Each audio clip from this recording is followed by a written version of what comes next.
Hello and welcome to the special broadcast on World Today, our rolling coverage of the G20 Summit. I'm being joined by some very important people, experts on G20. Joining me to my right is Anandi Iyer, who is the chair of one of the G20 Empower groups. On my left is Hannah Peterson, who is a journalist with The Guardian based out of New Delhi. Andrew Leung joins us on through a virtual platform. He is a China strategist and an analyst. But before we begin, let's talk about the G20 Summit. There are a lot of achievements when it comes to the success India has shown in how it wanted to display Indian unity, diversity, the preparations that we see, and a glimpse of that can be seen from what we have created over here. The Bharat Mandapam's conference room, where the leaders will be holding conversations in various sessions, is how this set over here, this room over here is really looking. Without further ado, let's begin with the conversation on G20. The challenges for India are going to be on getting consensus on the joint communique. Let's begin with Hannah. Hannah, there are a lot of concerns when it comes to consensus, and that has to do with the Russia-Ukraine war or the objections that China has raised on various fronts. Do you see a joint communique, a real outcome document, or are we looking at an outcome document with footnotes and a chairman's summary?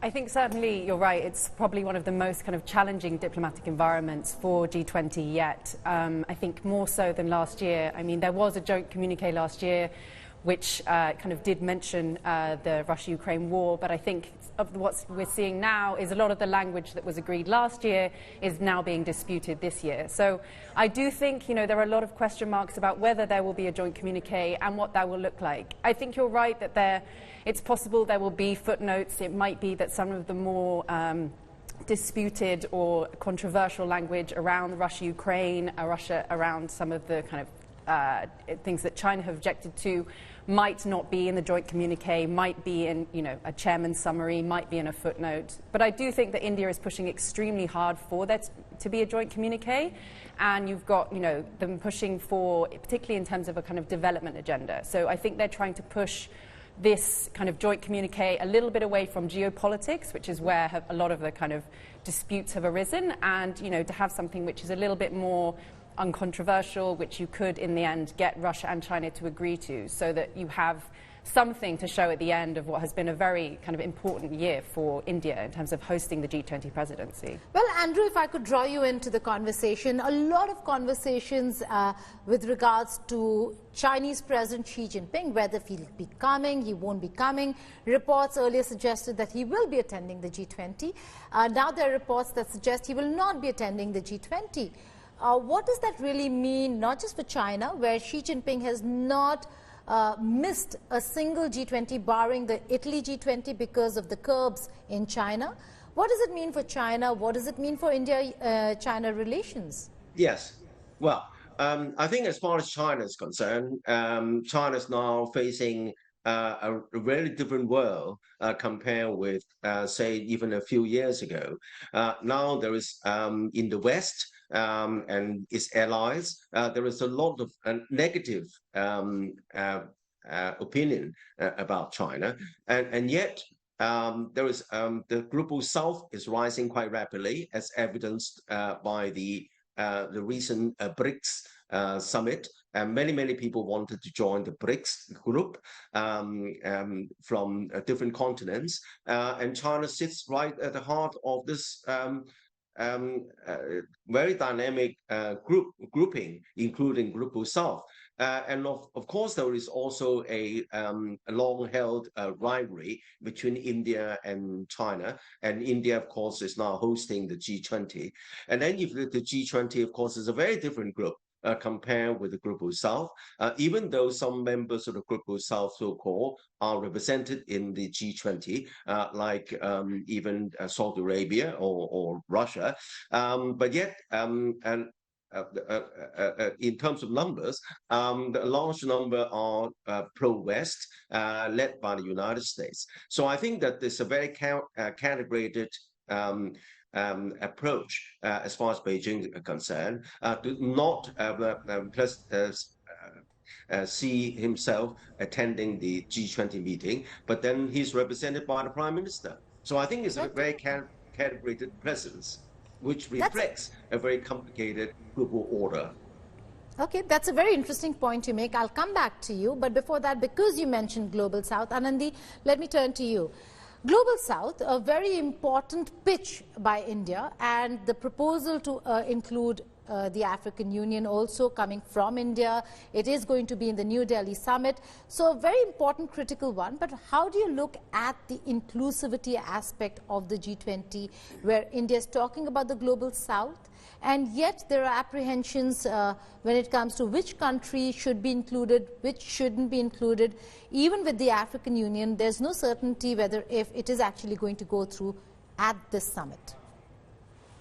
Well, you know, I think there is a very clear understanding that the Global South is going to play a very large role and a very significant role in the geostrategic relations that we're talking about. And you actually cannot leave Africa out of this anymore in any of these issues that the G20 has thrown up, whether it's a pure economic perspective or whether you take the women's perspective, which I'm chairing, you know, women in STEM or even women entrepreneurship. In the discussions that we have had in the run-up to the G20, there has been a lot of inputs that have come from the Africans. And they are very important because they bring in a whole lot of perspective, and a perspective that cannot be ignored anymore.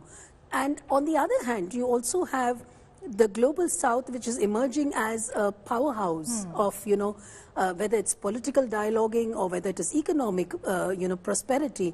I think this is an equation that's going to stay very important, and it's an imperative that will need to be considered by the rest of the nations when they are looking at a very global scenario. So in my personal view, I think these are elements that are extremely important in this kaleidoscope. Okay.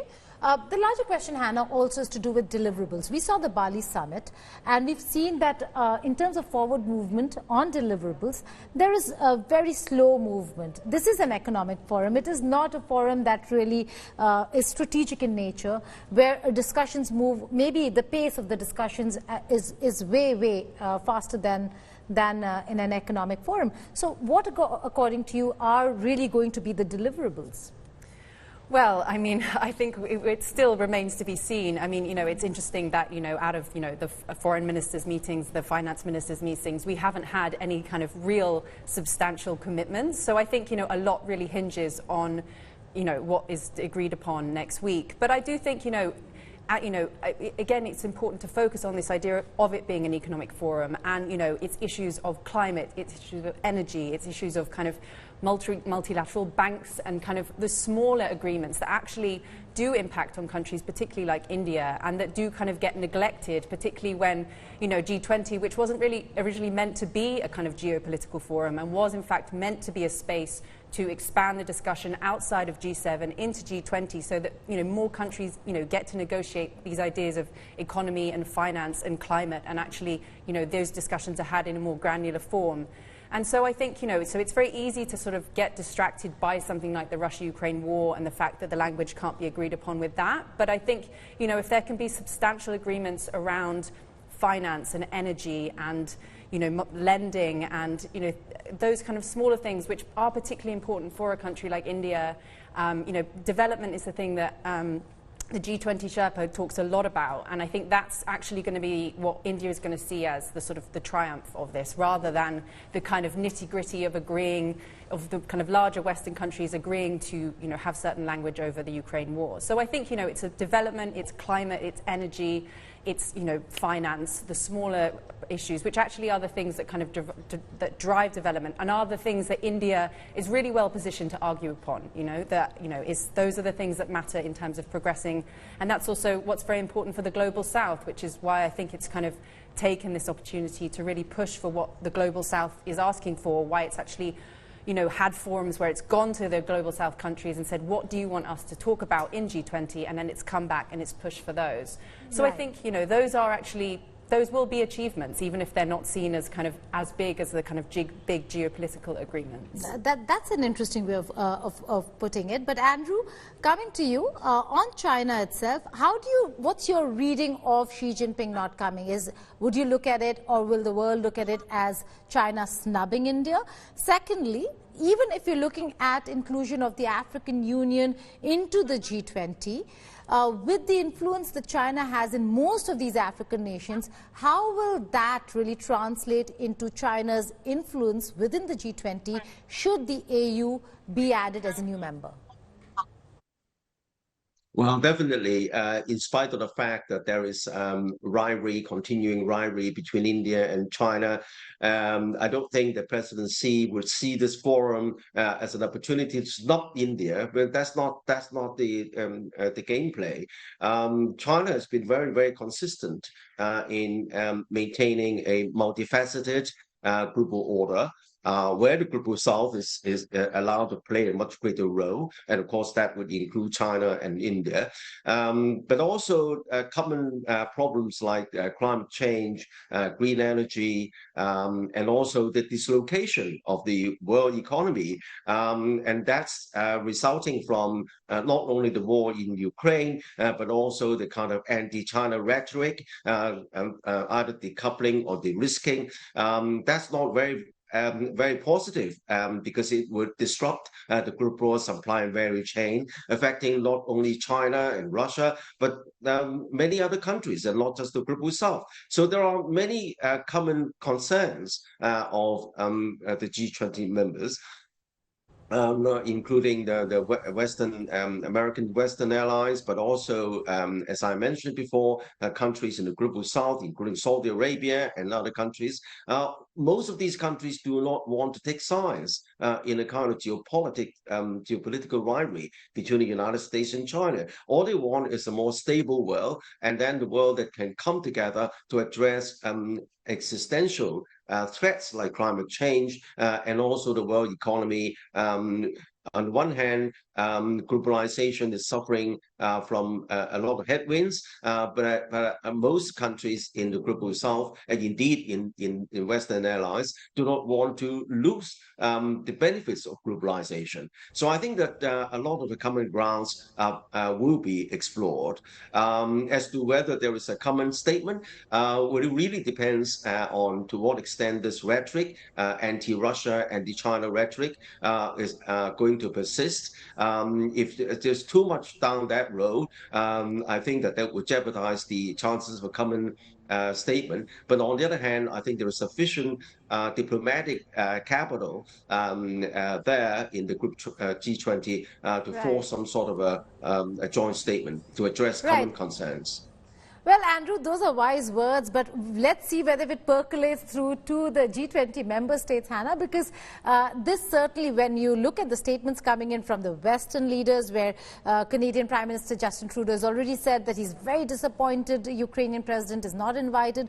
On the other hand, you have Russia and China taking a very strong position on various aspects, including the Russia-Ukraine war. It seems like consensus will be the biggest challenge for India. Bharat Mandapam Conference Room.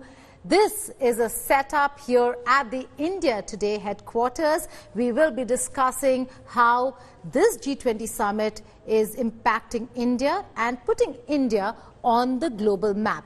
Crucial questions, a lot of challenges. The biggest one would be the hits and misses.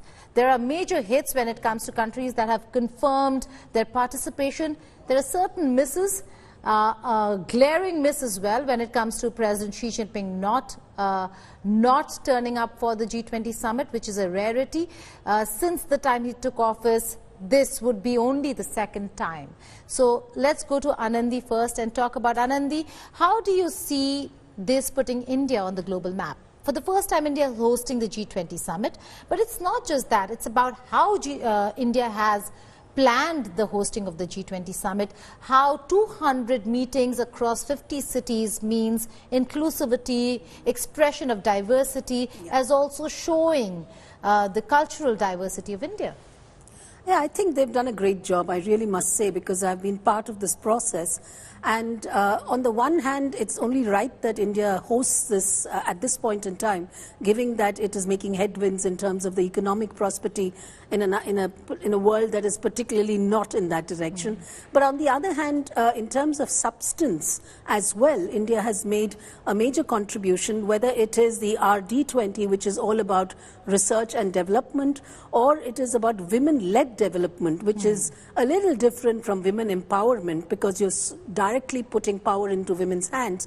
And on the other hand, if you look at the number of meetings that have happened all across India, you know, in the smallest of towns, you know, whether it was Bhopal or whether it was Agra, Jammu and Kashmir, you know. So I think they have been able to position the cultural diversity of India, the rich heritage. You know, it is a tapestry of a number of colorful, you know, nuances of our culture.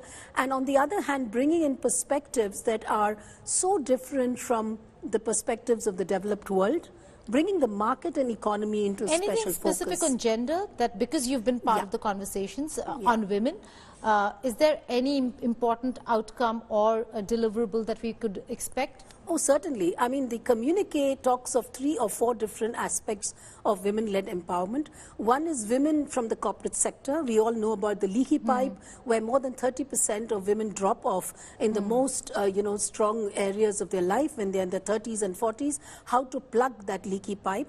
So we have come up with 2 or 3 outcomes. One is the tech equity. So it's a platform where world over, people, women, and actually anybody, it's a very inclusive platform. They can skill themselves for the future, right? And this is a really outstanding platform for people to log in. The second one is a partner mentorship platform where you have mentees and mentors coming together to help each other to showcase best practices. And the third one is what is about science and technology, where we are looking at how can you establish a fraternity of women, how can you encourage mobility of researchers, and how can you bring together a more inclusive world where women are part of the mosaic and they're not just a diversity card. Well, look at the panel over here. It just shows that there is hope for the future when it comes to gender equality, Hannah. I was talking to Amitabh Kant, the G20 Sherpa for India, and he said that for the joint communique, every word, it's a battle for every word. That's how the negotiations are underway. And just ahead of the summit level meeting, the Sherpa meeting, a 4-day-long Sherpa meeting is going to take place. How do you see this? Is this any document? Would that be India's achievement? Or are we going to look at some of the failures should Russia, Ukraine, or the aspects that India has proposed not be part of the document and part of the footnotes? Yeah, I mean, I think a lot does hinge on, you know, what happens at this Leaders Summit. I mean, you know, as you say, like, it has been a kind of incredible spectacle. There have been meetings that have happened across the country. It has kind of managed to showcase a lot of India. But in the end, it is really crucial that some agreements are kind of signed. And, you know, ultimately, you know, this is a test of diplomacy. And, you know, it's interesting because India does occupy quite a unique diplomatic position. And, you know, at the beginning, it was a question of whether that would be its strength. You know, it has, you know, a close relationship with the West, it has a relationship with Russia, and so it was able to kind of use that to balance the two and bring them to the table. Or there was a question of whether that would be too difficult. It would have to play to both parties. It would be very hard to come down on either side. And so, you know, we still, I guess, we will wait and see whether or not, you know, this diplomacy has really succeeded, and whether or not India has kind of managed to really get some substance out of this, or, you know, or whether it is kind of been more of a you know, a showcase of India. But what really the test of this is whether or not you can get these leaders, you can get these countries to sign something substantial. Okay, let me take the same question to Andrew. Then, Andrew, what is your reading? A document without consensus, or should there be difficulty in bringing about consensus on aspects that China is objecting to, the Russia-Ukraine war? How would you look at it? How do you see the world look at that document? Would you consider it still a success in some measure by India, or a glaring miss in terms of a diplomatic win? Well, after all, the G20 is a hodgepodge of various different countries. Some in the Global South, some are very large countries like China and India and the United States. Some have different cultural and civilization backgrounds. Some have their own very strong geopolitical kind of challenges. So I think that any statement is like to be a very difficult attempt to paper over the cracks, so as to come up with some common language that can address some of these divisions, but also some of the common problems where there is little disagreement, like climate change, like the need to have a more stable world economy. They're addressing the needs of some of the developing countries. So I think that it's likely an exercise to find the highest common denominator, as it were, in this very diverse kind of platform. Be that as it may, no matter what is signed, the major dynamics are driven by the Greek powers, like the United States, China, India, Russia, and hopefully amongst all this conflict, at least something solid can be achieved in terms of maybe climate change, on the stability of the world economy, and some of the funding needs of the Global South. Well, that's an important one. Debt restructuring, sovereign debt, those are conversations that we will take forward in the coming days. But before we close this show, Hannah, about optics. You've been going around the city. Talk us through the optics, the billboards, the plants, the trees, the infrastructure. Have you seen a sea change? Well, yes, I mean, it's impossible to live in Delhi and not notice. I mean, they've made no kind of qualms about admitting this. They've done a huge publicity branding campaign around G20. It's been billboards since February. India, the mother of democracy. It's really been pushing a message. The face of Modi has really been attached to this. It's been a huge publicity campaign, and one which has really been there to kind of promote this idea of this really being India's moment. They're talking about G20 as a kind of people's G20. Really trying to make this. I mean, before this, I would say the average person really didn't know anything about G20, didn't even really know it existed. And so whatever you think about this campaign, it's become, a point of pride. People like that G20 events have come to their cities. They like that, important people, that events have happened, that, there has been a beautification, of their cities, and so that's definitely something that, has been a point of pride.